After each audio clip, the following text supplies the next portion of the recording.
ಸ್ವರ್ಣಾಕರ್ಷಣ ಭೈರವಾಯ ನಮಃ. ನಿತ್ಯಭಕ್ತಿ ಕಾರ್ಯಕ್ರಮಕ್ಕೆ ಸುಸ್ವಾಗತವನ್ನು ಕೋರುತ್ತಾ ಇಂದು ಮಹಾಲಕ್ಷ್ಮಿಯ ವಿಚಾರದಲ್ಲಿ ನಾವು ಯಾವ ರೀತಿಯಿಂದ ಶ್ರದ್ಧಾ ಭಕ್ತಿಯಿಂದ ಆ ತಾಯಿಯನ್ನು ಮನೆಗೆ ಬರಮಾಡಿಕೊಂಡು ಆ ತಾಯಿಯನ್ನು ಸ್ಥಾಪನೆ ಮಾಡಿ ಪೂಜೆ ಮಾಡ್ತಕ್ಕಂಥ ಪರ್ವ ವ್ರತದ ದಿನ ಕೂಡ ಇದಾಗಿರುತ್ತೆ. ಇದು ಬಹಳ ವಿಶೇಷವಾದ ಪರ್ವ ದಿನದಲ್ಲಿ ಅನೇಕ ವಿಶೇಷಗಳನ್ನು ಈ ಹಬ್ಬ ಒಳಗೊಂಡಿರ್ತಕ್ಕಂಥದ್ದು. ಅಷ್ಟಮಹಾಲಕ್ಷ್ಮಿಯರು ಅದರಲ್ಲೂ ಸಹ ಬಹಳ ವಿಶೇಷವಾಗಿ ಆದಿಲಕ್ಷ್ಮಿ, ಧಾನ್ಯಲಕ್ಷ್ಮಿ, ಧೈರ್ಯಲಕ್ಷ್ಮಿ, ಗಜಲಕ್ಷ್ಮಿ, ಸಂತಾನಲಕ್ಷ್ಮಿ, ವಿಜಯಲಕ್ಷ್ಮಿ, ವಿದ್ಯಾಲಕ್ಷ್ಮಿ, ಐಶ್ವರ್ಯ ಮಹಾಲಕ್ಷ್ಮಿ, ಅಷ್ಟಮಹಾಲಕ್ಷ್ಮಿಯರ ಏಕರೂಪವಾಗಿ ಇಂದು ನಾವು ಆಚರಣೆ ಮಾಡ್ಕೊಳ್ತಕ್ಕಂಥ ಹಬ್ಬವೇ ವರಮಹಾಲಕ್ಷ್ಮಿ ಆಗಿರುತ್ತೆ.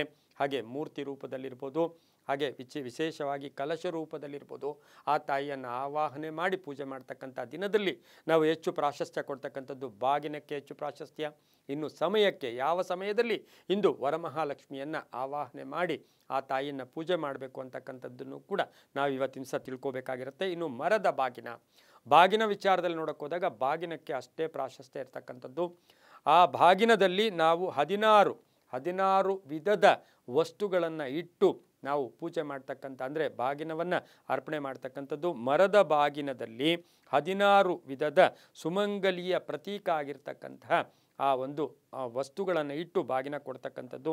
ಅದರಲ್ಲಿ ಅರಿಶಿನ ಇರ್ಬೋದು, ಕುಂಕುಮ, ಸಿಂಧೂರ, ಕನ್ನಡಿ, ಹಾಗೆ ಬಾಚಣಿಗೆ, ಕಾಡಿಗೆ, ಅಕ್ಕಿ, ತೊಗರಿಬೇಳೆ, ಉದ್ದಿನಬೇಳೆ, ತೆಂಗಿನಕಾಯಿ, ವೀಳ್ಯದೆಲೆ, ಅಡಿಕೆ, ಹಾಗೆ ಫಲ, ಹಣ್ಣುಗಳು, ಬೆಲ್ಲ, ವಸ್ತ್ರ, ಹೆಸರು ಬೇಳೆಯನ್ನು ಇಷ್ಟನ್ನು 16 ಷೋಡಶೋಪಚಾರ ಒಂದು ವಸ್ತುಗಳನ್ನು ಬಾಗಿನದಲ್ಲಿ ಇಟ್ಟು ಕೊಡ್ತಕ್ಕಂಥದ್ದಕ್ಕೆ ಪ್ರತಿಯೊಂದರಲ್ಲೂ ಕೂಡ ಗೌರಿ ದೇವಿ ಆಗ್ಬೋದು, ಮಹಾಲಕ್ಷ್ಮಿ ಆಗ್ಬೋದು, ಸರಸ್ವತಿ, ರೂಪಲಕ್ಷ್ಮಿ, ಶೃಂಗಾರಲಕ್ಷ್ಮಿ, ಲಜ್ಜಾಲಕ್ಷ್ಮಿ, ಶ್ರೀಲಕ್ಷ್ಮಿ, ವರಲಕ್ಷ್ಮಿ, ಸಿದ್ಧಲಕ್ಷ್ಮಿ, ಸಂತಾನಲಕ್ಷ್ಮಿ ಎಲ್ಲ ವಿಧದಲ್ಲೂ ಕೂಡ ನಮ್ಮ ಜೀವನದಲ್ಲಿ ಎಲ್ಲ ಮಹಾಲಕ್ಷ್ಮಿಗಳ ಒಂದು ಪ್ರತೀಕ. ಧನಲಕ್ಷ್ಮಿ, ಇಷ್ಟಲಕ್ಷ್ಮಿ, ಜ್ಞಾನಲಕ್ಷ್ಮಿ, ರಸಲಕ್ಷ್ಮಿ, ವಸ್ತ್ರಲಕ್ಷ್ಮಿ ಇವೆಲ್ಲರ ಪ್ರತೀಕವಾಗಿ ನಾವು ಷೋಡಶೋಪಚಾರ ವಸ್ತುಗಳನ್ನು ವಿದ್ಯಾಲಕ್ಷ್ಮಿಯ ಪ್ರತೀಕವಾಗಿ ಕೊಡ್ತಕ್ಕಂಥದ್ದು ಕೂಡ. ಅದರಲ್ಲೂ ಕೂಡ ಸೀರೆಯ ಸೆರಗಿನ ಮುಖಾಂತರ ಆ ಸೆರಗಿನಲ್ಲಿಯೂ ಕೂಡ ಸೌಭಾಗ್ಯ ರೂಪವತಿಯಾಗಿರ್ತಾಳೆ.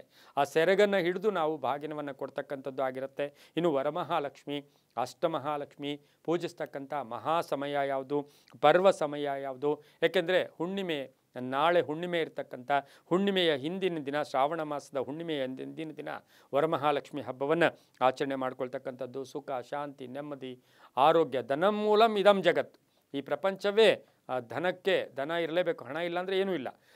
ಆ ಧನವನ್ನು ನಾವು ನ್ಯಾಯಯುತವಾಗಿ, ಧರ್ಮಯುತವಾಗಿ ಸಂಪಾದನೆ ಮಾಡ್ತಕ್ಕಂಥದ್ದು, ಖರ್ಚು ಮಾಡ್ತಕ್ಕಂಥದ್ದು, ಸುಖ, ಸಂತೋಷ, ನೆಮ್ಮದಿಯಾಗಿರ್ತಕ್ಕಂತಹ ಒಂದು ಇರಬೇಕು ಅಂದರೆ ಆ ತಾಯಿಯ ಕೃಪೆ ನಮಗೆ ಬೇಕೇ ಬೇಕು. ಕಲಶ ರೂಪದಲ್ಲಿ ಅಥವಾ ಕೆಲವರು ಸೀರೆಯನ್ನುಟ್ಟು ಆ ತಾಯಿಯನ್ನು ಸಾಕ್ಷಾತ್ತು ಆ ಮಹಾಲಕ್ಷ್ಮಿನೇ ಕುಳಿತಿರೋ ಹಾಗೆ ಅಲಂಕಾರವನ್ನು ಮಾಡ್ತಕ್ಕಂಥದ್ದು, ವಿಧವಾದ ಆಭರಣಗಳನ್ನು ಹಾಕ್ತಕ್ಕಂಥದ್ದು, ಸೀರೆಯನ್ನು ಉಡಿಸಿ ಒಂದು ಮುಖವಾಡ ಇಡ್ತಕ್ಕಂಥದ್ದು, ಅನೇಕ ರೂಪಗಳಲ್ಲಿ ಮನೆಯಲ್ಲಿ ಇವತ್ತು ಆಚರಣೆ ಮಾಡ್ಕೊಳ್ಳೋದು.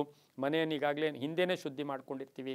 ತೋರಣಗಳು ಕಟ್ತಕ್ಕಂಥದ್ದು, ಲಕ್ಷ್ಮಿಯನ್ನು ಕೂರಿಸಿ ಆ ತಾಯಿಗೆ ಇವತ್ತು ಅಷ್ಟೋತ್ತರ ಇರ್ಬೋದು, ಶತನಾಮಾವಳಿ ಇರ್ಬೋದು, ಮಹಾಲಕ್ಷ್ಮಿಯ ಸ್ತೋತ್ರಗಳಿರ್ಬೋದು, ವಿಧ ಭಕ್ಷ್ಯಗಳ ನೈವೇದ್ಯ ಇಡ್ತಕ್ಕಂಥದ್ದು, ಹಾಗೆ ದಾನಗಳನ್ನು ಕೊಡ್ತಕ್ಕಂಥದ್ದು, ಬಾಗಿನಗಳನ್ನು ಕೊಡ್ತಕ್ಕಂಥ ಜೊತೆಗೆ ಯಾವ ಸಮಯ ಸೂಕ್ತ, ಯಾವ ಸಮಯ ಶುಭ ಅಂತಕ್ಕಂಥದ್ದನ್ನು ತಿಳ್ಕೊಳ್ಳೋಕೆ ಹೋದಾಗ ಪರ್ವಕಾಲ ಯಾವುದು, ಹೆಚ್ಚು ಪರ್ವ ಇರ್ತಕ್ಕಂಥದ್ದು, ಹೆಚ್ಚು ಬಲ ಇರ್ತಕ್ಕಂಥದ್ದಾಗಿರ್ತಕ್ಕಂಥದ್ದು ಸಿಂಹ ಲಗ್ನದ ಮುಹೂರ್ತ ಆಗಿರುತ್ತೆ. ಬೆಳಗಿನ ಜಾವ 6:30 8:45 ಪೂಜೆ ಮಾಡ್ತಕ್ಕಂಥದ್ರಿಂದ ಹೆಚ್ಚು ಬಲ ಸಿಗ್ತಕ್ಕಂಥದ್ದು. ತ್ರಿಕಾಲ ಪೂಜೆ ಕೂಡ ಇವತ್ತು ನಾವು ಮಾಡಬೇಕಾಗಿರುತ್ತೆ. ಬೆಳಗಿನ ಜಾವ 6:30 ಸಿಂಹ ಲಗ್ನ ಇರುತ್ತೆ. ಇನ್ನು ವೃಶ್ಚಿಕ ಲಗ್ನ 1:23 3:40 ವೃಶ್ಚಿಕ ಲಗ್ನ ಇರುತ್ತೆ. ದಿನಪೂರ್ತಿ ಶುಭ ಕಾಲ ಆದರೂ ಕೂಡ ಈ ಸಮಯದ ಆರತಿ, ಈ ಸಮಯದ ಪ್ರಾರ್ಥನೆ, ಈ ಸಮಯದ ನಾವು ಆ ತಾಯಿಯನ್ನು ಆರಾಧನೆ ಮಾಡೋದು ತುಂಬಾ ಒಳ್ಳೆಯದಾಗತ್ತೆ. ವೃಶ್ಚಿಕ ಲಗ್ನದ ಮುಹೂರ್ತ 1:23 3:40 ತನಕ ವೃಶ್ಚಿಕ ಲಗ್ನ. ಹಾಗೆಯೇ ಕಡೆಯದಾಗಿ ಕುಂಭ ಲಗ್ನ. ಈ ಲಗ್ನದ ಮುಹೂರ್ತ ಸಂಜೆ 7:28 8:53 ತನಕ ನಾವು ಆರತಿ ಮಾಡಿ ಪೂಜೆ ಮಾಡೋದ್ರಿಂದ ಬಹಳಷ್ಟು ಶುಭ ಆಗುತ್ತೆ ಅಂತ ಹೇಳ್ತಾ, ಎಲ್ಲವೂ ಅಷ್ಟೇ ಬಾಗಿನ ಆಗ್ಬೋದು, ಆ ತಾಯಿಯ ಆಶೀರ್ವಾದ, ತಾಯಿಯ ಪೂಜೆ, ಆ ತಾಯಿಗೆ ಒಂದು ಕಥೆಯ ಮುಖಾಂತರ ಪೂಜೆ ಮಾಡ್ತಕ್ಕಂಥದ್ದು, ಹಾಗೆ 5 ಜನಕ್ಕಾದರೂ ಇಂದು ಅರಿಶಿನ, ಕುಂಕುಮ, ಕದಳಿ ಫಲವನ್ನು ಕೊಡೋದ್ರಿಂದ ಶುಭ ಆಗುತ್ತೆ ಅಂತ ಹೇಳ್ತಾ, ಸರ್ವೇ ಜನ ಸುಖಿನೋ ಭವಂತು, ಸಮಸ್ತ ಸನ್ಮಂಗಳಾನಿ ಭವಂತು.